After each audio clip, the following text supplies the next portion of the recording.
దేవుని రాజ్యం. హల్లెలూయా. మరి దేవుని రాజ్యంలో ఏముంటది? దేవుని రాజ్యంలో ఉన్నది ఏమిటి? ఓకేనా? మత్తయి సువార్త తీయాలందరూ. మత్తయి సువార్త 6వ అధ్యాయం 33వ వచనాన్ని ఈరోజు మనము ధ్యానించుకుందాము. ఏం చేద్దాం? హల్లెలూయా. స్తోత్రం. త్వరగా తీయాలి. స్తోత్రం స్తోత్రం స్తోత్రం. యేసయ్యా. కాబట్టి మీరు ఆయన రాజ్యమును నీతిని మొదట వెతుకుడి, అప్పుడు అవన్నీ మీకు అనుగ్రహింపబడును. ఆమేన్. మైక్ తీసుకో. ఏం చేయాలంట? ప్రార్థన చేసుకున్నాం. ప్రేమగల తండ్రి, దయగల యేసయ్యా, నీకు వేలాది కొంత వందనాలు స్తోత్రాలు చెల్లించుకుంటున్నాం తండ్రి. వాక్యం చెప్తుండగా తండ్రి మీరు మాతో మాట్లాడండి తండ్రి. వీరికి వినగల చెవులు, గ్రహించగల మనసు దయచేయండి తండ్రి. ఏం మాట్లాడాలో ఏం మాట్లాడుతుందో నాకు నేర్పించండి తండ్రి. తండ్రి నాలో ఉండి మీరు మాట్లాడమని యేసు నామమున అడుగుచున్నాం తండ్రి. ఆమేన్. కాబట్టి మీరు ఆయన రాజ్యమును నీతిని మొదట వెతుకుడి. ఏం చేయాలా? ఆయన రాజ్యమును.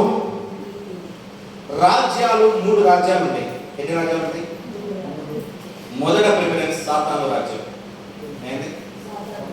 సాతాను రాజ్యంలో ఉన్న వాళ్ళకు మానవ రాజ్యం కావాలి. రెండవది. మూడవది దేవుని రాజ్యం. నమ్మకమైన నేను అందుకని నేనేం చెప్తానంటే బుక్స్ తెచ్చుకోవాలి, రాసుకోవాలి. నేను కూడా మొన్న అంతకుముందు బుక్స్ ఇచ్చిన. ప్రతి ఒక్కరు రాయగలిగిన వారు, చదవగలిగిన వారు ఒక బుక్ తెచ్చుకొని రాసుకోవాలి. కొన్ని విషయాలు లేని విషయాలు కూడా బయట నేను సెర్చ్ చేసిన విషయాలు కూడా మీకు చెప్తున్నాను. హల్లెలూయా. ఎన్ని? 3 రాజ్యాలు ఉంటాయి. మొదటి సాతాను రాజ్యము, రెండోది మానవ రాజ్యము, మూడోది దేవుని రాజ్యం. ఈ రోజు సాతాను రాజ్యం గురించి 3 గురించి ధ్యానించుకున్నాం. మూడింటి గురించి ధ్యానించుకున్నాం. ఎందుకంటే ఈ సాతాను ఎవరు అంటే, ముందుగా సాతాను గురించి తెలుసుకోవాలంటే ఈ సాతాను ఎవరంటే ప్రధాన దూతల్లో ఒకటి. ఏంటిది? ప్రధాన దూతలో. అర్థమైనా? అదొక తేజో నక్షత్రం. యెషయాలో ఉంటుంది. యెషయా 14:12 ఉంటుంది. ఏంటంటే ఓ తేజో నక్షత్రమా, ఆకాశం నుండి నీవు ఎలా కింద పడితివి. ఎంత పొగుడుతారు. అయితే దేవుడు ఏం చేసిందంటే ప్రధాన దూతలను కూడా చేస్తున్నాడు. 3. ఆ ప్రధాన దూతల పేరు ఒకటి గాబ్రియేలు, రెండోది మికాయేలు, మూడోది పేరు రాసి పెట్టలే. హల్లెలూయా. ఏ పేరు చెప్పాలని చెప్పండి? రాఫేలు. ఏ పేరు? రాఫేలు. ఇది బైబిల్లో ఎక్కడ లేదు. గాబ్రియేలు గురించి ఉన్నది, మికాయేలు గురించి ఉన్నది, కానీ రాఫేలు గురించి లేదు. ఈ రాఫేలు గురించి ఎందులో ఉంటుందంటే తోబీతు గ్రంథంలో ఉంటుంది. ఏముంటుంది? తోబీతు కూడా ఒక బైబిలే, చాలా మంది తెలియదు తెలుసా? తోబీతులో ఉంటుంది. ప్రొటెక్టెడ్ అనే ఒక దాంట్లో ఉంటుంది. అంటే ఈ బైబిల్ను 66 పుస్తకాలుగా మనం సమకూర్చక ముందుకు 77 పుస్తకాలు. ఎన్ని? కానీ దేవుడు ఎన్ని మాత్రం సమకూర్చమన్నాడో అన్ని మాత్రమే సమకూర్చాలి. తర్వాత ఎన్ని సమకూర్చాలా? ఈ లోకానికి వర్తమాన భవిష్యత్ కాలంలో ఏదైతే ఎక్కారో అది మాత్రమే గుర్తుండదు. కారణం ఈ రాఫేల్ గురించి ఉండదు. గాబ్రియేలు దూత వచ్చి మరియతో మాట్లాడుతుంది. లూకా సువార్త 26వ అధ్యాయంలో చూడండి ఏమని మాట్లాడుతుంది. గాబ్రియేలు పేరున్నది. మికాయేలేమో సాతానుతో యుద్ధం చేస్తుంది. యూదా 1:9 రాసుకోవాలి. ఇవన్నీ రాసుకోరు. అందుకని మళ్ళీ ఎట్లా తెలుస్తుంది మీకు? ఎవరైనా బయట చెప్పడానికి కూడా ఎట్లా తెలుస్తుంది? బయట మనం చెప్పాలి. మరి మీ అయ్యగారు ఏం వాక్యం చెప్తున్నాడా, ఏం చెప్పినాడు, మరి ఇది అడిగినాడు, వాళ్ళు చెప్పలేదు. ఓకే, దాని గురించి ఒక చెప్పిన దాన్ని మనం ధ్యానించుకోవాలి కదా. రాసుకోవాలి. రాసుకోగలిగిన వాళ్ళు రాసుకోవాలి. వినగలిగిన వాళ్ళు మంచిగా విని దాన్ని గుర్తుపెట్టుకోవాలి. అవునా కదా? ఎక్కడెక్కడ ఉంటుందని చెప్పిన గాబ్రియేలు గురించి దానియేలులో ఉంటుంది. దానియేలు ప్రార్థన చేస్తానే వచ్చింది. 8:16 ఉంటుంది. దానియేలు 8:16, 9:21 ఉంటుంది. మికాయేలు గురించి 10:13 ఉంటుంది. దానియేలునే. ఓకేనా? దానియేలును ఈ రాఫయేలు యుద్ధం చేస్తున్నారు. ఎందుకు? ఈ రాఫయేలు ఏంటంటే త్రోసివేయబడినది. ఎక్కడికి? భూమి మీదకి. అందుకే దాని పేరు సాతానుగా నేను చిత్రీకరించాను. కానీ ఏం చెప్పలేదు. ప్రధాన దూత ఒకటి భూమి మీదకి త్రోసివేయబడినది. అది త్రోసివేయబడి అది ఏమని చెప్పుకుంటారు తెలుసా? అది ఏమని చెప్పుకున్నారు తెలుసా? మత్తయి సువార్త తీయాలి సార్. మత్తయి సువార్త 4వ అధ్యాయం 8 నుండి చదువుతున్నాం. తీయాలి. బైబిల్ అందరు త్వరగా తీయాలి.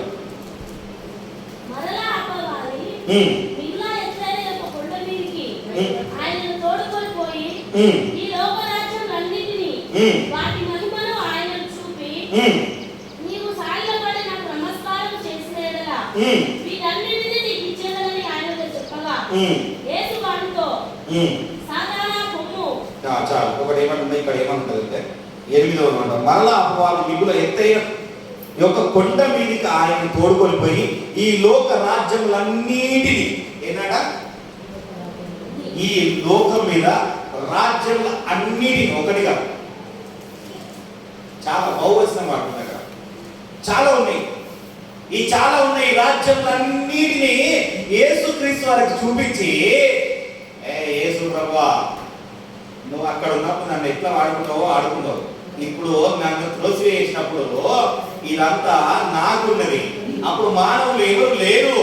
మనుషులు సృష్టించక ముందుకే నీ ఆత్మ జలముల మీద అల్లాడుతున్నప్పుడే నేను ఈ భూమిని, ఈ లోకాన్ని నేను స్వాధీనపరుచుకున్నా. ఇదంతా నాది. నా దాని మీద నువ్వు సృష్టించిన నీ మనుషులను ఉంచుతున్నావే, వారందరినీ నీకు నేను అప్పగించాలంటే నీవు నా యొద్దకు వచ్చి సాగిలపడు. హల్లెలూయా. ఇది సాతాను చెప్తున్నాడు, దేవుడితోనే వాక్యం ఆడుతున్నాడు, ఆయనతోనే అంటున్నాడు, ఏ సాతానా నువ్వు ఇక్కడ వెళ్ళిపో. దేవుడిని నువ్వు ప్రశ్నించడానికి నువ్వు అర్హుడు కాదు. మళ్ళీ అదే వాక్యం కొడుతున్నాడు. ఈ మాట 4-5 దిక్కులో ఉంటుంది, మనకి ఎక్కడెక్కడ ఉంటుంది. లూకా సువార్త 4:6 కూడా ఉంటుంది. ఏంటంటే ఏమంటారు ఒకసారి వినండి, ఒకసారి వినండి. సాతాను చాలా ప్రధానమైనది, మీకు అందరికి తెలియదు, చాలా ప్రధానమైనది. ఈ అధికారం అంతయు ఈ రాజ్యంలో మహిమయు చిన్న తీసుకోవచ్చు అది నాకు అప్పగింపబడి ఉన్నది. అదేమని నేను ఇయ్యగోరుదునో వారికి ఇత్తును. హల్లెలూయా. ఏంటంటే ఏమన్నట, ఈ అధికారం అంతయు రాజ్యమంతయు ఈ మహిమయంతయు నీ కిత్తులో అది నాకు అప్పగించబడి ఉన్నది. అది ఎవరికి నేను ఇయ్యగోరుదునో వారికి ఇస్తును. హల్లెలూయా. ఈ అధికారం ఎవరికి ఇస్తుంది? దాన్ని నమ్మిన వారికే ఇస్తుంది, దాన్ని పూజించిన వారికే ఇస్తుంది, దాని యొక్క జీవించిన వారికే అధికారం ఇస్తుంది. కనుక అది కూడా నేను నీకు ఇస్తానయ్యా. నాకున్నది, నాకు దీని మీద నాకు కూడా అధికారం ఉన్నది. నీకెంత అధికారం ఉన్నదో నాకు కూడా అంత అధికారం ఉన్నది. ఎందుకంటే నేను ప్రధానులను, ఏంటంట ప్రధానులను మొదట ఉన్నవాడను. నేను మొదట సృష్టించింది నన్నే. అర్థమైందా? ఈ మనుషులను కాదు నువ్వు సృష్టించింది. ఫస్ట్ మొదట సృష్టించింది నన్నే. వాటన్నిటి మీద అధికారంగా పెట్టింది నన్నే. అది మర్చిపోయావా? హల్లెలూయా. ఎలా పెట్టాడో తెలుసా? దేవుడు లేనప్పుడట ఈ 3 ప్రధాన దూతలను ఆయన దూతలను చూసుకోవడానికి పెట్టాడట. ఆ దూతలను నిత్యము పరిశుద్ధుడు పరిశుద్ధుడు పరిశుద్ధుడు యెహోవా పరిశుద్ధుడు, దేవుడు పరిశుద్ధుడు, దేవుడు పరిశుద్ధుడు అని పొగుడుతున్నట్టే ఆయన వెళ్ళిపోయిన తర్వాత వీటికి లీడర్ గా ఉన్న ఈ రాఫాయేలు వచ్చి నన్ను కూడా ఏమున్నది కదా, ఒక పెద్ద చెప్పినట్టు వినాలి కదా, ఒక అధికారి చెప్పినట్టు వినాలా ఉండదు కదా. ఒక అధికారి కింద మనం పని చేస్తున్నప్పుడు ఆయన చెప్పినట్టు వినాలా వినకూడదా?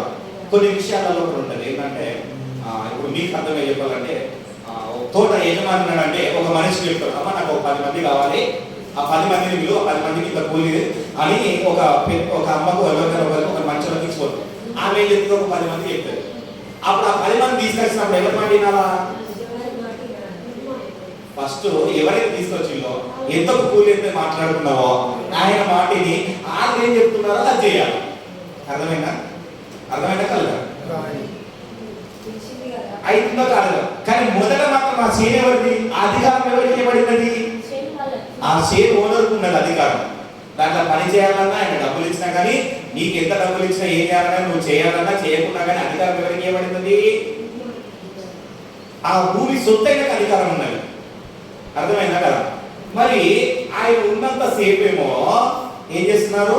ఆయనను స్తుతిస్తున్నారు, ఆయన గర్వపడుతున్నారు, ఆయన పని చేస్తున్నారు. ఆయన లేనప్పుడు ఎవరైతే తీసుకొచ్చిందో ఈ పని చేయించుకుంటున్నారు. అలా అర్థమైందా? ఏం చెప్తారు? మీకు అర్థమయ్యే విధంగా చెప్తున్నా. అంటే ఉన్నప్పుడు ఏమో పని చేయడం, లేనప్పుడు కూర్చొని పెట్టడం అనుకుంటారు. ఉదాహరణ చెప్పాలంటే, అవునా కదా? కొంతమంది దేవుని సన్నిధికి రాగానే వాళ్ళ మీద మొత్తం కూర్చుంటారు ఇక ఆత్మ. ఇక లేదు ఎన్నడు లేని ఆత్మ కూర్చొని ఒకటే ఏడుచుకుంటూ ప్రార్థన చేస్తాడు. చర్చి నుండి బయటికి వెళ్ళిన తర్వాత ఇంకా కొంచెం అయిపోయిన తర్వాత ఇక పాటలు పాడిని అవన్నీ బయట కట్టే ఎవరన్నా నన్ను అంటావా నువ్వు, నాతో ఉంటావా? ఎవరికి మరి రాజ్యం ఎవరిది? ఈ సాతాను రాజ్యం. ఆ సాతాను సంబంధులకు ఈ సాతాను రాజ్యం ఇస్తుంది. హల్లెలూయా. అందుకనే దాని గురించి లాస్ట్ గా ప్రకటనలో కూడా ఒక మాట మంచిది, ఒకసారి చూద్దామా? ప్రకటన 2:13 ఉంటుంది చూడండి. సాతాను గురించి చాలా గొప్పగా రాస్తారు. అక్కడ 2:13 ఒకసారి తీయండి. చదవండి. సాతాను సింహాసనమున్న స్థలములలో నీవు కాపురమున్నావని నేను ఎరుగుదును. మరియు సాతాను కాపురమున్న ఆ స్థలంలో నా యందు విశ్వాసి అయి ఉండి నన్ను గూర్చి సాక్షి అయిన అంతిపనను వాడు మీ మధ్యన చెప్పబడిన దినములలో నీవు నా నామము గట్టిగా చేపట్టి నా యందు విశ్వాసమును విసర్జింపలేదని నేను ఎరుగుదును. హల్లెలూయా. సాతాను సింహాసనం ఉన్న స్థలంలో నీవు కాపురం ఉన్నావని నేను ఎరుగుదును. సాతానుకు రాజ్యం ఏమడింది? సాతాను సింహాసనంలో ఉన్నవాని రాజ్యంలో ఒక విశ్వాసిగా, ఒక దేవుని బిడ్డగా నీవు ఉన్నావు, నేను ఎరుగుతాను. అర్థమవుతుందా? ఎక్కడున్నావు మనము? ఈ లోకం అంతా ఎవరికి ఇవ్వబడింది? అయ్యో లక్ష్మే కదా, సాతానికి ఇవ్వబడిందని చెప్పినా కదా, బైబిల్ చెప్పినా కదా. ఇప్పుడు ఏమంటున్నాడు ప్రకటనకారుడు? ఆయన దర్శనం చూసి ఏం చేస్తున్నాడంట? ఈ లోకములో ఉన్న ఆ రాజ్యం మీద, ఆ సింహాసనం మీద ఉన్నావని నేను ఎరుగుతున్నా, కానీ నీ విశ్వాసాన్ని పోగొట్టుకోకుండా, ఎట్లా? నీ విశ్వాసాన్ని పోగొట్టుకోకుండా ఎంతో మంది చెప్పినవి, ఎంతో మంది హతసాక్షులైన మాటలు నువ్వు విని ఆ రక్షణను పట్టుకొని ఉన్నావు కనుక అది కూడా నేను ఎరుగుతున్నా. ఏమంట? అది కూడా నేను ఎరుగుతున్నా. ఇవన్నీ నేను ఎరుగుతున్నాను కానీ ఇవన్నిటి మీదే ఉంటున్నావు, కానీ నువ్వేం చేస్తున్నావు అంటే మానవ రాజ్యాన్ని పట్టుకొని మిగులుతున్నావు. హల్లెలూయా. ఏమంటున్నావు? ఏమంటది మానవ రాజ్యంలో? ఏముంటది? ఏమి తిందుమో, ఏమి తాగుతామో. అదే మత్తయి సువార్త 6:25 ఒక మాట ఉంటుంది, చూడండి ఒకసారి చదువు. 6:25 ఏమి తిందుమో, 6:25 త్వరగా. అదే మత్తయి సువార్త అట్లే పట్టుకుని ఉన్నాడు. అందువలన నేను మీతో చెప్పినది ఏమనగా, ఏమి తిందుమో ఏమి తాగుతామో అని మీ ప్రాణమును గూర్చి, ఏమి ధరించుకుందామో అని మీ దేహము గురించి చింతింపకుడి. ఆహారము కంటే ప్రాణము, వస్త్రము కంటే దేహము గొప్పది కదా. ఏంటంట? ఆహారము కంటే ప్రాణం. మనం సిద్ధాంతం ఏం నమ్ముతున్నామంటే చాలా మందికి, మళ్ళీ ఒకసారి మన సిద్ధాంతాన్ని గుర్తు చేస్తాం. మన సిద్ధాంతం ఏంటి తెలుసా? తెలియదా? చనిపోయినను మరలా మనము బ్రతికి ఆయనతో నిత్యము జీవిస్తాం. ఏంటి మన సిద్ధాంతం? చనిపోయినను మరలా బ్రతికి యేసుతో నిత్యము మనం జీవిస్తాం అన్న సిద్ధాంతం పట్టుకునే మనం ప్రభువుని నమ్ముకుంటున్నాం. తెలియదా? ఏ సిద్ధాంతాన్ని నమ్ముకుంటున్నామో తెలియదా? హల్లెలూయా. హల్లెలూయా. ఈ భూమి మీద ఉన్న కొంతకాలం, ఈ కొంతకాలము ఆయనను ఏ విధంగా స్తుతించడమో, ఏ విధంగా ఆయనను ఆరాధించడమో నేర్చుకోవడానికి మనం వచ్చాం. ఏం చేయడానికి వచ్చాం? ఎందుకంటే మన ఆత్మకు తెలుసు అక్కడ ఏముంటుందో, ఏం కదా. మన ఆత్మ అక్కడికి కొనిపోబడగానే, ఇదంతా నేను చూసిన ప్లేసే, ఇదంతా నేను తిరిగిన ప్లేసే, ఇదంతా నేను దేవుడిని ఇంతకుముందు స్తుతించిన ప్లేసే. కానీ ఆత్మ భూమి మీదకి వచ్చినప్పుడు ఆయనను మరిచి ఆయన ఇష్టానుసారంగా నేను జీవించకుండా నా ఇష్టానుసారంగా నేను జీవించాను అన్న విషయం నాకు తెలుస్తుంది. అందుకే నేను పోయినసారి ఒక చూపించాను ఒక వీడియో. ఆమెకి ఏమనిపించిందంటే చనిపోయి 8 నిమిషాల తర్వాత లేచినప్పుడు ఇదంతా ఇంతకుముందు నేను చూసిన ప్లేస్ లాగానే కనబడుతుందని. ఏమన్నా? నేను చూసిన ప్లేస్, నాకు తెలిసిన ప్లేసే, నాకు తెలిసిన బంధువులే కనబడుతున్నారు. ఎవరు కనబడుతున్నారు? తెలిసిన వారే కనబడుతున్నారు. కానీ ఈ భూమి మీదకి వచ్చి ఏమి తినుదామా, ఏమి తాగుదామా అని మనం ఆలోచిస్తున్నాం. ఎలా ఆలోచిస్తున్నారు తెలుసా? చాలా మంది ఎలా ఉంటారంటే, నేను చెప్తున్నా, కొద్దిమంది ఎలా ఉంటారు, మీ దగ్గర ఉంటారు కానీ నా గురించి చెప్పుకుంటా. నేను డ్రైవింగ్ చేసినప్పుడు నాతో పాటు ఒక 2-3 డ్రైవింగ్లో ఉన్న కలిసినప్పుడు ఏం చేశారంటే, సార్లు వాళ్ళ ఫంక్షన్లకు అడిగి పోయేది. పెళ్లిళ్ళ సీజన్లకు పెళ్లిళ్ళకి బాగా వెళ్ళేది, మంచిగా వెళ్ళాను. ఏం వెళ్ళేది? పెళ్లిళ్ళకి మంచిగా వెళ్ళేది. మంచిగా వెళ్తే కొన్ని పెళ్లిళ్ళ కాడ నాన్ వెజ్ పెట్టారు. ఏం పెట్టారు? నాన్ వెజ్ పెట్టారు. ఇది పప్పులు, వంకాయ ఇలాంటి కూర పెడుతున్నాను. ఎందుకంటే కొంతమందికి అక్కడ ఉండదు అనమాట. కొన్నిటికి అంటున్నాం, నాన్ వెజ్ ఉంటుంది. అయితే మేము ఏం చేసేది దగ్గర ఈ పప్పులు కూరలు ఉన్న కాడ చూసుకొని పోయిన పెళ్లి అదే పని. కాకపోతే ఆ పెళ్లి పోకపోయేది. ఏదో పెళ్లికి పోయింది వేరే పెళ్లి ఎక్కడ నాన్ వెజ్ దొరుకుతా అని, ఏ ఫంక్షన్ దొరుకుతా అని కారే మా చేతులు ఉంటాయి. ఏం చేసేది, ఒక ముగ్గురు నలుగురు కూర్చొని కారే మా చేతులు ఉంటాయి. పట్టుకొని ఇంకో కాడికి పోయి ఎక్కడ నాన్ వెజ్ దొరుకుతుందా, ఆ దాంట్లో పోయి చూసి దాని నాన్ వెజ్ కదా, సరే ఆ నాన్ వెజ్ తినచ్చేది. నాన్ వెజ్ మంచిది అనుకో ఇంకో కాడికి పోయేది. ఏం చేసేది, అయ్యో నిజం ఇది చూడాలి. చాలా మంది తిన్నారు. మీరు నాదే చెప్తున్నా, వేరే వాళ్ళు చెప్తే ఇక నా గురించి చెప్తాను, మా అయ్యగారు ఇక నా అన్నయ్య మనసులో పెట్టుకొని చెప్తున్నారు. అందుకని నేను చెప్తున్నా, నేను చెప్తానా నా గురించి చెప్తాను. ఇట్లా తిరిగి వచ్చారు అన్నమాట. ఏంటంటే నా ప్రాణం ఏమనిపించేది, ఏమి తిందుమో ఏమి తాగుదుమో ఈ లోకంలో ఏమున్నదని దాని గురించి వెతుకుతున్నారు అనమాట. హల్లెలూయా. దేవుడు చెప్తుంది. చాలా మంది ఇలా ఉన్నారు, కొద్దిమంది కాదు, చాలా మంది ఇలా ఉన్నారు. కానీ దేవుడు ఏమంటున్నాడంటే, మొదట నా రాజ్యమును నా నీతిని వెతుకో, అప్పుడు ఇవన్నీ నీకు అనుగ్రహించబడతాయి. నువ్వు ఎప్పుడు ఏది తినాలో, నువ్వు ఎప్పుడు ఏది తినాలనుకుంటున్నావో అదంతా నీకు అనుగ్రహించబడాలంటే నువ్వు ఫైనాన్షియల్ గా దీవించబడాలా. నువ్వు ఫైనాన్షియల్ గా దీవించబడాలంటే మొదట నా రాజ్యాన్ని వెతకాలి.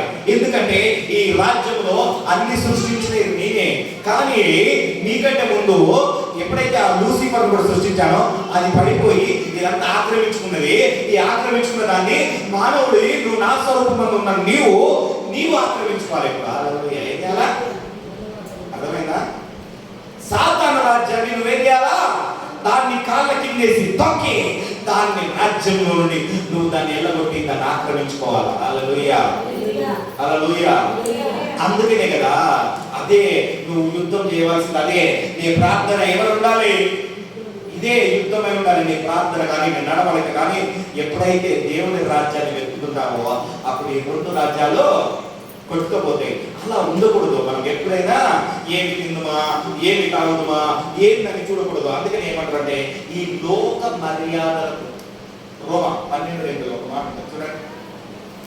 చాలా మంది ఏం చేస్తారంటే, అయ్యో ఈ లోకంలో ఉన్నాము కదా అయ్యా, మనము మరి లోకంలో ఏ విధంగా ఉండాలి, ఏ విధంగా జీవించాలి అని దగ్గర వాయిస్ క్లియర్ అవుతుంది. 12:2 చదవాలి. రోమా 12:2. మీరు ఈ లోక మర్యాదను అనుసరింపక ఉత్తమమును అనుకూలమును సంపూర్ణమై ఉన్న దేవుని చిత్తం ఏదో పరీక్షించి తెలుసుకున్నట్లు మీ మనసు మారి నూతన మగుట వలన రూపాంతరం పొందుడి. హల్లెలూయా. అర్థం కావాలి. మీరు ఈ లోక మర్యాదను అనుసరింపక ఏం చేయక, ఈ లోకంలో సింహాసనం ఎవరికి మరి దేవుడా? బైబిల్ కనెక్ట్ అయితే ప్రకటనలు ఏమని చదివి, ప్రకటన ఏం చదివి 2 పదముల ఒకసారి చూడండి, 2 పదములు ఒకసారి తినండి, మళ్ళీ చదువు. సాతాను సింహాసనం ఉన్న స్థలములలో నీవు కాపురం ఉన్నావని నేను ఎరుగుదును. సాతాను ఉన్న స్థలములో, సింహాసనం మీద ఉన్న స్థలములలో నీవు కాపురం ఉన్నావని నేను ఎరుగుదును. ఎవరు చెప్తున్నాడు? దేవుడు చెప్తున్నాడు. నేను ఎరుగుదును కనుక ఇప్పుడు ఏమవుతున్నా 12:2 చదవండి. 12:2 ఏమవుతుంది? మీరు ఈ లోక మర్యాదను అనుసరింపక ఉత్తమము అనుకూలము సంపూర్ణమై ఉన్న దేవుని చిత్తమేమో, ఏది ఉత్తమమో ఏది సంపూర్ణమో ఏది పవిత్రమైనదో ఏది అపవిత్రమైనదో ఏది నీలో ఉండదో అది నీకు తెలుసు కనుక దాన్ని సంపూర్ణంగా, నామకార్థంగా కాదు, అయ్యో తినకపోతే నేనేమనుకుంటారో, ఇవాళ 1,00,000 వాళ్ళు ఇంకా తినకపోతే 1,00,000 ఏమనుకుంటారో అనడం కాదు. అది ఉత్తమమైనదా కాదా నీకు సంపూర్ణంగా తెలుసు. తెలుసా లేదా? మానవ రాజ్యంలో ఏంటంటే సంపూర్ణంగా తెలుసు కానీ మానవుడు దాన్ని ఎరగకుండా ఇష్టానుసారంగా జీవిస్తున్నాడు. ఉత్తమమైనది చూడు, అవునా కదా? ఏదైనా వస్తువు కొనుక్కోవడానికి పోయినప్పుడు అది మంచిగున్నదా లేదా 4 సార్లు చూసి 4 సార్లు దాని ధర చూసి దాన్ని కొంటావా లేదా? బట్టలు కూడా ఒక 4-5 వేసుకొని చూస్తాం, ట్రయల్ చేసుకొని చూస్తాం, ఇది మంచిగున్నదా లేదా, నాకు బాగున్నదా లేదా అని కొంటాం. కానీ ఆ షాప్ కూడా ఏమి ఇస్తే తీసుకొని వస్తావా? వానికి నచ్చింది నువ్వు కొట్టవా? నీకు నచ్చింది నువ్వు కొట్టవా? చెప్పాలా? ఎవరు? నీకు ఏదైతే నచ్చినదో అదే నువ్వు కొట్టవు, అదే నీకు ఉత్తమము, అదే నీకు సంపూర్ణము. అందుకనే దేవుడు కూడా ఇక్కడ చెప్తున్నాడు, నీకు ఏది ఉత్తమమో ఏం చేయాలట? నీకు ఏది ఉత్తమమో దేవుని చిత్తమేదో పరీక్షించి తెలుసుకొని నీవు మారు మనసు పొంది నూతన మగుటకు రూపాంతరం చెందు. ఏం చేయాలి కంటే అది ఉత్తమమా కాదా తెలుసుకొని దాని గురించి యేసు క్రీస్తులోకి రూపాంతరం అవుటకు మారు మనసు పొందు. హల్లెలూయా. కుమ్మరి వాడు ఏ విధంగా అయితే ఒక పాత్రను దాన్ని నలగొట్టి ఎట్లా ఒక రూపాంతర పాత్రగా తీసుకొస్తాడో ఆ విధంగా నీకు కూడా నలగొట్టుకొని ఒక రూపాంతర పాత్రలోకి రా. హల్లెలూయా. అది కదా దేవుని రాజ్యము. కానీ నువ్వేం చేస్తున్నావు? ఈ మానవుడిగా ఉండి ఇప్పట్లా ఏమి తిన్నుమో ఏమి తాగుదుమో అని ఆడటం దాని మీద చూపిస్తున్నావు. కానీ ఆదివారం వస్తే దేవుని యొద్దకు రావడానికి ఆ సమయానుకూలంగా జీవించడానికి నువ్వు ఉండట్లేదు. హల్లెలూయా. సమయ పాలన గుర్తుపెట్టుకోండి. దేవుడు ఒక విషయం చెప్తుంది. ఇంతకుముందు నీకు ఒక త్రాసు గురించి చెప్పాను కదా, త్రాసు వేసి కొలుస్తాడు దేవుడు. నువ్వు ఏ విధంగా నువ్వు ఆయన కొలుస్తున్నావో దేవుడు అందులో కొలుస్తాడు. నీ త్రాసులో కొంచెం తక్కువ కనబడ్డదంటే కథమే. ఏమన్నట్టు లెవెల్ ఉండాలా. లెవెల్ కంటే దేవుడి ప్రేమలో ఎక్కువ ఉండాలి. ఏం చేయాలా? కొంచెం జోకం అన్నట్టు కొంచెం ఎక్కువ అదంటారు. ఇప్పుడు ఈ డిజిటల్ కాంటాలు వచ్చినాయి. కరెక్ట్ గా 500 గ్రామ్స్ అరకిలంటే 500 గ్రామ్స్ ఇస్తాను. 510 520 ఇస్తలేదు. అంతకుముందు ఉన్నప్పుడైతే ఎక్కువ తక్కువ జోకించారు. ఇట్లా చేతితో పట్టలే కాంటాలు. అవునా కదా? ఇప్పుడు ఏంటాను ఎలక్ట్రికల్ కాంటాలు వచ్చినాయి కాబట్టి కరెక్ట్ గా కొలుతారు. కరెక్ట్ గా ఇట్లా పెట్టగానే ప్యాకెట్ అంతే 900 గ్రామ్స్ 900 గ్రామ్స్ 1 kg అంటే 1 kg చూపిస్తుంది. అవునా కదా? మన దేవుడు కూడా మనల్ని అదే కొలుస్తాడు. అర్థమైనా? అదే నిత్యం. దేవుడు ఎందుకు అంటే ప్రతిరోజు మనకు నిత్యం ఏదైతే చూస్తున్నామో, ఏ కొలతనైతే మనం చూస్తున్నామో దేవుడు అదే కొలత కొలుస్తాడు. హల్లెలూయా. అందుకనే చూస్తున్నాడు. ఆయన కన్నులు చూస్తూనే ఉన్నాయి మొత్తం టోటల్ గా నువ్వు ఏం చేస్తున్నావో అన్ని చూస్తూనే ఉన్నాయి. గ్రేస్ పాలు ఏం చేస్తుంది, రూబే పాలు ఏం చేస్తున్నాడు అని కన్నులు ఏం చేస్తున్నాయి? చూస్తూనే ఉన్నాయి. అందుకనే పిండమునై ఉండగా తెలియట. ఎక్కడ ఉండగా? పిండమునై ఉండగా నీ కన్నులకు మారుగై ఉండాలేదయ్యా. చెప్పండి. పిండమునై ఉండగా నీ కన్నులకు మారుగై ఉండాలేదయ్యా. విచిత్రముగా నిర్మించితివే ఆశ్చర్యమే కలుగుచున్నది. విచిత్రముగా నిర్మించితివే ఆశ్చర్యమే కలుగుచున్నది. ధన్యవాదం యేసు రాజా, ధన్యవాదం యేసు రాజా, నన్ను చూచువాడా, నిత్యం కాచువాడా. హల్లెలూయా. నిత్యమైన చూసేవాడు, కాచేవాడు. హల్లెలూయా. నువ్వు ఏ సాటు పోయినా కానీ, నువ్వు ఏ పొదల చాపునా కానీ నిన్ను పట్టుకునేవాడు, చూసేవాడు, తీసుకొచ్చేవాడు. హల్లెలూయా. హల్లెలూయా. హల్లెలూయా. ఏం చేసిందంట? గృహంలో దాక్కున్నాడు. ఏం చేశాడు? నేను చంపాను, గృహంలో దాక్కున్నాడు. దేవుడు కనబడలేదు. భూకంపం వచ్చింది, అన్నీ వచ్చినాయి కానీ దేవుడు కనబడలేదు. ప్రశాంతమైన వాతావరణం ఉన్నప్పుడు ఆయన వచ్చి మాట్లాడాడు. ఆయనేమో చనిపోయి దేవుడి దగ్గర వాళ్ళని ఆయన తీస్తున్నాడు, బొమ్మన కాడికి పోకుండా. హల్లెలూయా. కానీ మనమైతే మంచిగానే ఉన్నాము, అన్ని బాగానే ఉంటున్నాం. కానీ మనం ఎక్కడికి పోవాలని చూస్తున్నాం? మనము ఈ రాజ్యంలోకి పోవాలని చూస్తున్నాం. హల్లెలూయా. ఈ విడనాడాలని చూస్తున్నాము. ఈ విడనాడ బ్రతుకులో ఉండకూడదు మనము. హల్లెలూయా. ఏ బ్రతుకులో ఉండాలి? దేవుని రాజ్యంలో మనం ఉండాలి. ఎందుకంటే ఈ లోకంలో ఉన్నప్పుడు శ్రమ కలుగుతుంది. 16:33 యోహాను 16:33 ఏం కలుగుతుంది? శ్రమ కలుగుతుంది. నీకు శ్రమ కలుగుతాను నేను అనట్లేదు, శ్రమ కలుగుతుంది. ఒకసారి చదువున్నాను. నా యందు మీకు సమాధానం కలుగునట్లు ఈ మాటను మీతో చెప్పుచున్నాను. లోకంలో మీకు శ్రమ కలుగును, అయినను ధైర్యం తెచ్చుకొనుడి, నేను లోకమును జయించి ఉన్నాను అనెను. ఏంటంట? నా యందు మీరు ఉండడానికి ముందుగా ఏం చెప్పారట, ఈ లోకములో ఉన్నారయ్యా కొంచెం శ్రమ కలుగుతుంది. నేను ఏ విధంగానైతే జయించానో మీరు కూడా ఆ విధంగా జయించడానికి కొంచెం ఓర్చుకోవాలా. ఏం చేసుకోవాలా? ఓకే బట్టి ఉండాలా. ఒక్కరోజు తినకపోతే ఏమవుతుంది? ఒక్క పూట తిండి కోసం జ్యేష్ఠత్వాన్ని అమ్ముకున్నాడు ఏశావు. ఏం చేసిండు? ఒక్క పూట తిండి గురించి తన జ్యేష్ఠత్వం అమ్ముకున్నాడు. చిక్కుడు గిన్నెల కూర ఎదురులా కనబడుతున్నా చిక్కుడు గిన్నెల కూరకు. అర్థమైందా? మటన్ కూర నీళ్ళు తిరిగినట్టుగా అర్థమైందా?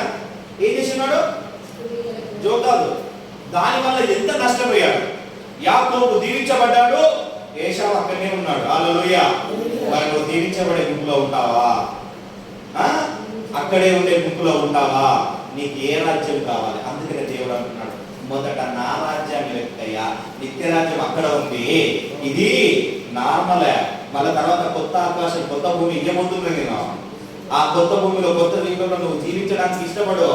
దీనిలో నాశనమైన దాంట్లో ఉండడానికి నువ్వు ఇష్టపడకో. ఈ నిత్యం నరకాగ్నిలో ఉండడానికి ఇష్టపడకో. ఇప్పటి నుండి నువ్వు రూపాంతరం పొందు. ఉత్తమమైనది ఏదో తెలుసుకో. ఏది ఉత్తమమో ఏది సంపూర్ణమో దాన్ని తెలుసుకొని పట్టుకో. ఏం చేయాలా? పట్టుకోన్నా పట్టుకోకూడదా? ఏం పట్టుకున్నది గారు మీరు ఏం చెప్తున్నారు? ఏమన్నది ఏం పట్టుకున్నది అన్నారు. ఈ పట్టుకుంటున్నాం అంటే ఎందుకంటే ఎఫ్ఎస్సి 6:12 మాట ఉంటుంది. ఎవరితో పోరాడుతున్నమాట? పోరాడుతున్నది మనం శరీరంతో కాదు. యుద్ధం చేయడానికి ఏంటి మాట్లాడుకుంటే మాటకు మాట వెనుకోవడం కాదు.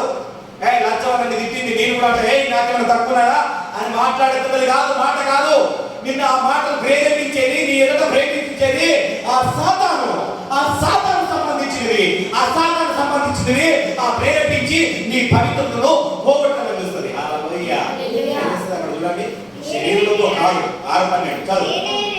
ఏమైనా ఎవరితో కాదు, మనము పోరాడుతున్నది నీ ఎదురుకున్న వ్యక్తితో కాదు. ఆ వ్యక్తి దేవుడు దొరికితే ఆయన సాతాను దూరి ఆ తప్పు చేపిస్తున్నాడు. ఆయన సాతాను దూరి తప్పులు పాత్రలు నడిపిస్తున్నాడు. కానీ ఆ ఆత్మ నశించుకోవట దేవుడికి ఇష్టం కాదు. కనుక నువ్వు పోరాడుతున్నది ఆ వ్యక్తితో కాదు, యుద్ధం చేయడానికి బలబలం తెలుసుకోవడానికి కాదు. ఎవరితో? ప్రధానులతో. ప్రధానులు ఎవరు? లోక సంబంధులు. వారితోనూ అధికారులతోనూ అంధకార సంబంధులు లోకనాథులతోనూ ఆకాశ మండలమందున పురాత్మ సమూహంతోనూ పోరాడుతున్నావు కనుక జాగ్రత్తగా ఉంటాయా ఈ లోకములా. అర్థమైనా కాదా?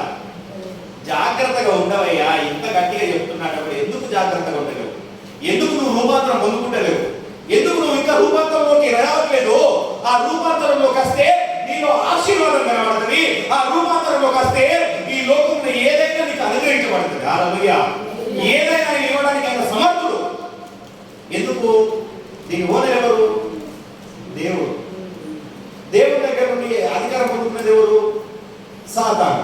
ఆ సాతాను ఏం చేస్తుంది? మళ్ళా దేవుడికి చెప్తున్నది, ఈ అధికారం అంతా నాకు ఇచ్చినవా, నువ్వు ఎప్పుడో ఇచ్చినావు కనుక ఈ అధికారం మళ్ళీ నీకు ఇవ్వాలంటే నువ్వు నాకు మోపు. అర్థమైందా? అంటే ఎవరి సొమ్ము ఎవరికి కావాలనుకున్నాను. అందుకనే దేవునికి కోపం వచ్చి ఏం చేసినా నా పోలిక చొప్పున నరులను చేసి వారికి దీన్ని అంతా ఏలడానికి ఇస్తా. హల్లెలూయా. అది ఏలడానికి నువ్వు సమర్థుడివి. కానీ నువ్వేం చేస్తున్నావు? ఆ అధికారానికే పోతున్నావు, సాతాను అధికారానికి పోతున్నావు, కానీ దేవుని అధికారంలోకి వస్తలేవు. హల్లెలూయా. ఎప్పుడు పడిపోయిన స్థితిలో ఉంటావు, ఎప్పుడు పడిపోయిన స్థితిలో కృంగిపోయిన స్థితిలోనే ఉంటున్నావు. కానీ దేవుని రాజ్యాన్ని నువ్వు అర్థం చేసుకుంటలేవు, దేవుని వాక్యాన్ని నువ్వు అర్థం చేసుకుంటలేవు, దేవుని వాక్యంలోకి లోపలికి వెళ్తలేవు. హల్లెలూయా. ఎప్పుడు ఇవే కనబడతాయి. గాబ్రియలు మీకు ఆయన కనబడతాయి, కానీ రాఫాయేలు ఎప్పుడు కనబడదా? మనకు తెలుసుకోవాలి కదా. అవునా కదా? తెలుసుకోవాలా వద్దా? ఈ సృష్టిలో నువ్వు ఎందుకు వచ్చావంటే అదే కాదు, దేవుని రాజ్యం కాదు, ఈ రాజ్యం కూడా నేను నీకు ఇస్తా. ఏం చేస్తా? నేను నీకు ఇస్తా. ఫస్ట్ ఇయ్యక ముందుకు ఇజ్రాయేలుకు ఎవరో రాజు ఉండే, తర్వాత దేవుని బిడ్డలే రాజుగా ఉన్నారు. హల్లెలూయా. హల్లెలూయా. ఇజ్రాయేల్ ప్రజలు ఏది ఎవరు? దేవుని పిల్లలే వెళ్ళారు. తర్వాత హల్లెలూయా. వేరే వాళ్ళు వెళ్ళలే. అందుకనే గుర్తుపెట్టుకోండి. చాలా మందికి అందుకనే రాజులు కూడా ఏం చెప్పేదంట, రాజు ప్రవక్తలు వచ్చి ఏ రాజా నీ రాజ్యం దేవుడు తీర్పిస్తా అంటుండో జాగ్రత్తగా ఉండు అనగానే భయపడి చేసుకునేది. హల్లెలూయా.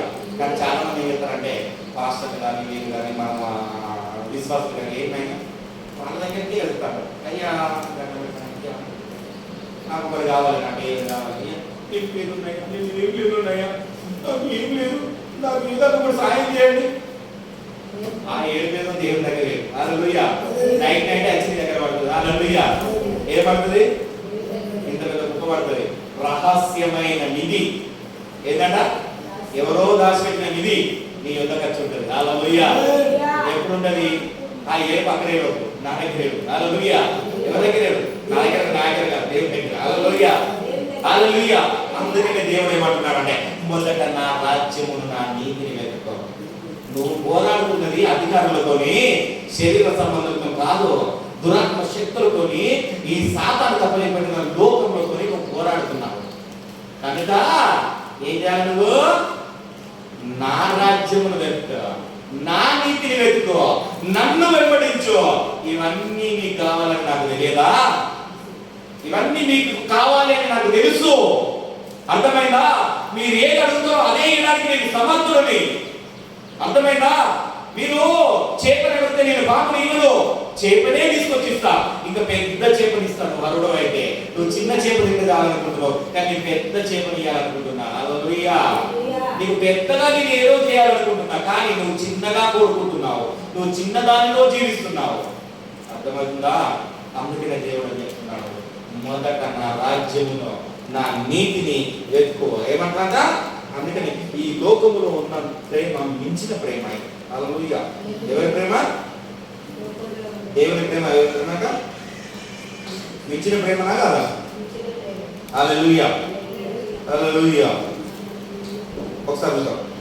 మొదటి యోహాను రాసిన మొదటి పత్రిక 2వ అధ్యాయం 15వ వచనం.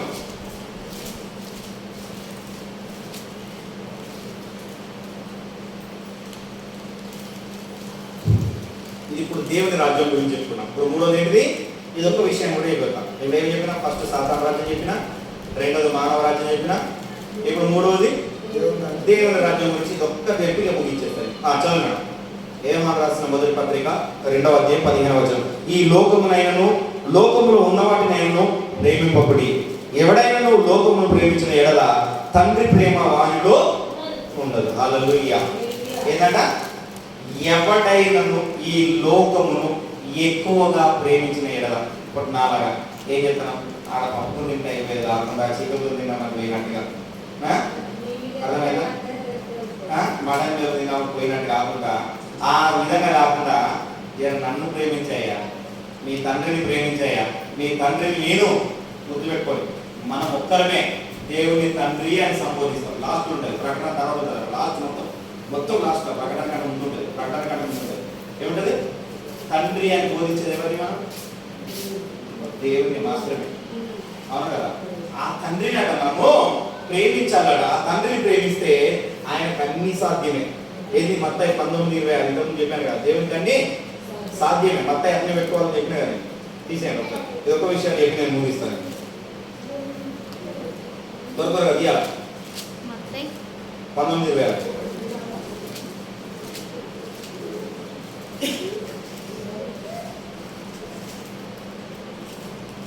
యేసు వారిని చూసి ఇది మనుషులకు అసాధ్యమే కానీ దేవునికి సమస్తము సాధ్యమని చెప్పారు. హల్లెలూయా. మన మనుషులకు అదే. అవునా కదా?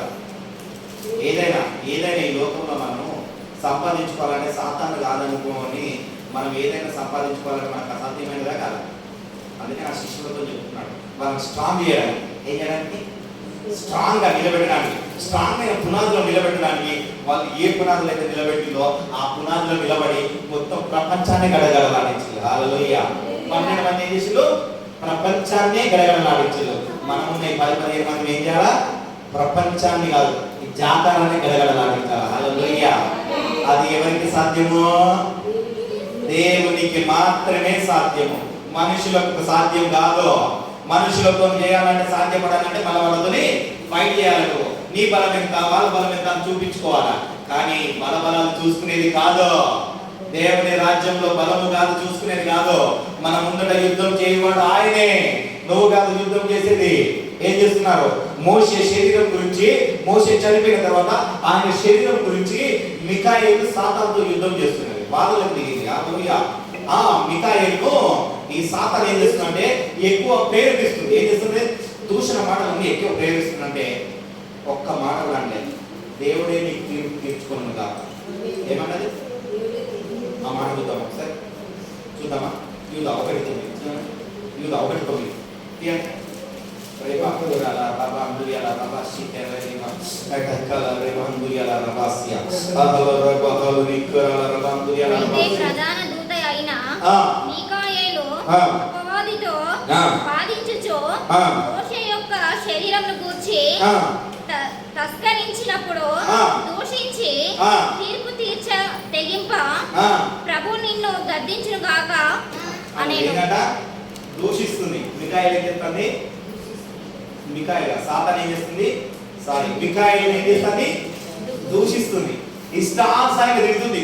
ఇక తిట్టిపోతాను. ఇక మాటలు ఇక ఎందుకేమని చెప్పేది కాక వ్యక్తులు అంటే తిట్టి పోసి అన్ని చేసి ఎందుకంటే ఆ మిఖాయేలు కూడా తిడితే నాతో పాటు ఉంచుకుంటే ఇక పక్కన.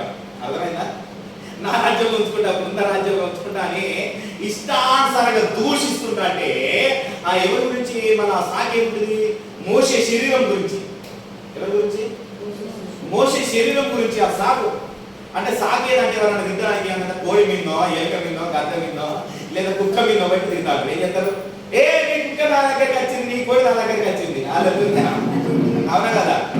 అవునా కదా? లేదు నీ కట్టె నా భూమిలో పడ్డది, నీ రాయి నా భూమిలో పడ్డది, నీ నీళ్ళు నా భూమిలోకి వచ్చినాయి, నువ్వు వాడుకునే నీళ్ళు, నువ్వు సాగు చేసిన నీళ్ళు నాకు రావాలన్నా నువ్వు.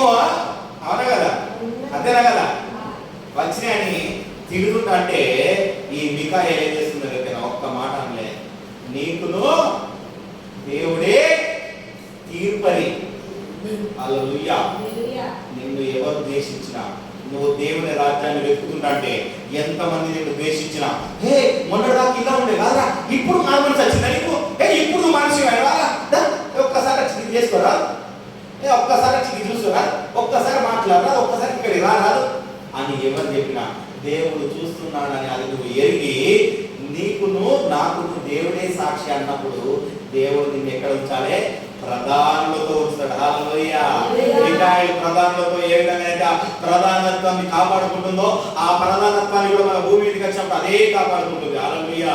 మిఖాయేలు కూడా దానియేలు దగ్గరికి వచ్చి కూడా, ఏ దానియేలు, నువ్వు చేసినప్పుడు నీ ప్రార్థన మొదటి నాకు వినబడినది, కానీ మధ్యలో నాకు యుద్ధం జరుగుతుంది. ఆ సాతాను నీ యుద్ధం రాకుండా యుద్ధం చేస్తున్నది, ఇష్టానుసారంగా దూషిస్తుంది, ఇష్టానుసారంగా నన్ను అంటుంది, కానీ దేవునికే వదిలిపెట్టి యుద్ధం చేసి నేను వస్తున్నా. హల్లెలూయా. గాబ్రియలు అంటాడు, గాబ్రియలు రావడానికి మిఖాయేలు యుద్ధం చేయడానికి. హల్లెలూయా. ఏమున్నది? గాబ్రియలు ఇంటికి రావడానికి, మిఖాయేలు యుద్ధం చేయడానికి. నీ పక్షంగా నా పక్షంగా యుద్ధం చేసేది ఎవరు? దేవుడు, దేవుని దూతలు. హల్లెలూయా. ఏది ఏమైనా కానీ నువ్వు ఆయన నీతిని ఎప్పుడైతే వెతుకుతావో, ఆయన రాజ్యాన్ని నువ్వు ఎప్పుడైతే వెతుకుతావో, రోమా 14:17 ఆయన నీతి రాజ్యాన్ని నువ్వు ఎప్పుడైతే వెతుకుతావో అప్పుడు ఇవన్నీ అనుగ్రహిస్తాడు. దేవునికి అసాధ్యమైనది ఏది లేదు, మనుషులకు సాధ్యమే, నాకు అసాధ్యమైనది ఏది లేదయ్యా.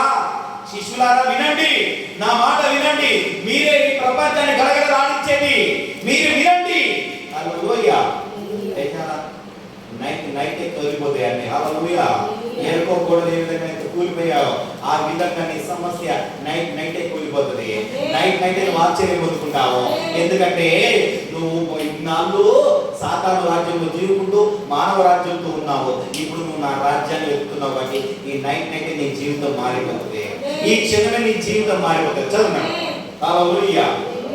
దేవుని రాజ్యము భోజనమును పానమును కాదు కానీ నీతియు సమాధానమును పరిశుద్ధాత్మయందలి ఆనందమునై ఉన్నది. ఏమున్నదట? హల్లెలూయా. చెప్పలు కూడా అన్నారు.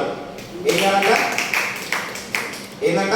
భోజనము పానీయము కాదు కానీ నీతి సమాధానము. ఏంటంట? నీ నీతిని కడ వరకు కాపాడుతారు. ఏ వరకు? చచ్చేంత వరకు వాడు నీతి మంత్రుడు రాబాయి. నీతి మంత్రుడికి వచ్చి నీతి మంత్రుడు రాబాయి చనిపోయేంత వరకు కూడా ఎవరి మీద ఆధారపడకుండా దేవుని మీద ఆధారపడి ఉన్నది, నీతిగా బ్రతుకునేది. ఎవరు చూసుకోలేరు. ఎవరైనా చూసుకుంటారా? నేను ఎవరైనా చూసుకుంటారా? ఎవరైనా అత్తానా? ఏం చేయాలన్నాను? నీతిని, సమాధానాన్ని. ఈ సమాధానం దేవుడు నా సమాధానాన్ని మీకు ఇస్తున్నాను. చాలా మందికి ఇంట్లో సమాధానం లేదు, బంధువులతో సమాధానం లేదు, ఊర్లో సమాధానం లేదు. కానీ దేవుడు ఏమన్నాడు? నా సమాధానాన్ని, నా నీతి. ఏం చెప్తాను? ఆయన అంత కొట్టినా కానీ నీతికి మాత్రం అయ్యాడు కదా. నేను ఎంత కొట్టి హింసించినా కానీ తండ్రి మీరేమి చేయించున్నారో మీరు ఎరగరు కనుక వీరిని క్షమించు అన్నాడు. అవునా కదా? ఆయన నీతిని, ఆయన సమాధానం అంత ప్రశాంతతలో నీకు నేను ఇస్తున్నాను కనుక దాన్ని వెతుకో. ఈ లోకాన్ని కాదు, అవన్నీ నీకు అనుగ్రహించబడతాయి. మనుషులకు అసాధ్యమే కానీ దేవునికి సాధ్యం ఇచ్చేస్తారు. హల్లెలూయా. వాళ్ళతో దేవుడు పోయి మాట్లాడతారు. భయం గుబులు కొట్టిస్తారు. వాళ్ళు ఏమంటారు? గుబులు కొట్టిస్తారు. నా కుమారుడి దగ్గరికి వెళ్ళు, నా కుమారుడి దగ్గరికి వెళ్ళు ఏమంట? హల్లెలూయా. అలాంటి నేను ఒక సాక్ష్యం ఉన్నా. ఏం సాక్ష్యం అంటే, ఒక ముసలామె. ఎవరు? ఆ ముసలామె ఎవ్వరు పట్టించుకోవడం లేరు. ఆమె తినక 2 రోజులు అవుతుంది, ఇంకో 2 రోజులు చచ్చిపోతుంది. రోజు ఓపిక కూడా లేదు. ఆ 2 రోజుల నుండి ప్రార్థన చేస్తున్నాడు. ఏం చేస్తుంది? ఎవరిని అడగట్లేదు, పని చేసుకునే ఓపిక లేదు, సత్తా లేదు, ఏం లేదు. కానీ ఏం చేస్తుంది? ప్రార్థన చేస్తుంది. రోజు భోజనం ఇవ్వకుండా భోజనం ఇచ్చిన అందుబాటు నీకు స్తోత్రం తండ్రి, కడుపు నిండా తిన్నా, నీళ్ళు తాగుతుంటే తిన్నా, అందుబాటు నీకు స్తోత్రం స్తోత్రం స్తోత్రం అని స్తుతిస్తూ ప్రార్థన చేస్తుంది. ఏడుచుకుంటూ ప్రార్థన చేస్తుంది. ఆయన నీతిని, ఆయన రాజ్యాన్ని వెతుకుతుంది. కానీ 2 రోజుల నుండి బయటపడలేక ఆ చుట్టుపక్కల ఆ పక్క పట్టి ఒక ధనవంతుడు చూసి 2 రోజుల నుండి మేము బయటకు వెళ్ళిపోతుందని ఒక రోజు తలుపుకొట్టాడు. తలుపుకోవడం ఏంటంటే ఏం చేస్తున్నాడు? ఏం లేదా, ఇట్లా ప్రార్థన చేసుకుంటున్నా నేను బయటపడలేదు. ఏమన్నది? ప్రార్థన చేసుకుంటున్నా బయటపడలేదు అంటే ఇంతగానో మీకు ప్రార్థన చేస్తున్నా కానీ ఇవి ఎందుకు ప్రార్థన చేస్తాను? ఇంతగానో ప్రార్థన చేయడానికి గల కారణం ఏంటి? ఇంత తినకుండా ఇంత యాక్టివ్ ఉండడానికి గల కారణం ఏంటి? ఇలా తిరుగుతున్నది ఏంటని ఈయన కూడా చూస్తున్నట్టే ఒకరోజు ఈయన పడుకున్న తర్వాత నెక్స్ట్ రోజు అట ఎవరో వచ్చి ఒక మనిషి అట ఆయనతో మాట్లాడుతున్నాడట. నెల రోజుల సామాన్ తీసుకుపోయి ఆమెకి ఇయ్యలేదో మీ పని అయిపోయినట్టే. ఏమనంటే బెదిరిస్తున్నాడు. జోక్ కాదు, సీరియస్. ఆ సాక్ష్యం నేను యూట్యూబ్లో ఎక్కడో కాదు, యూట్యూబ్ ఏం చెప్తున్నాడా? ఆ బెదిరింపు ఆయనకు వస్తున్నాడు పట్టకుండా. ఆ ధనవంతుడికి ఎవరు నన్ను బెదిరించేది నాకు తెలియదు. తర్వాత ఫస్ట్ అయిపోయింది, రెండోసారి అయిపోయింది. రెండో రోజు బెదిరింపు రాలేదు. ఏం చెప్పిందంట?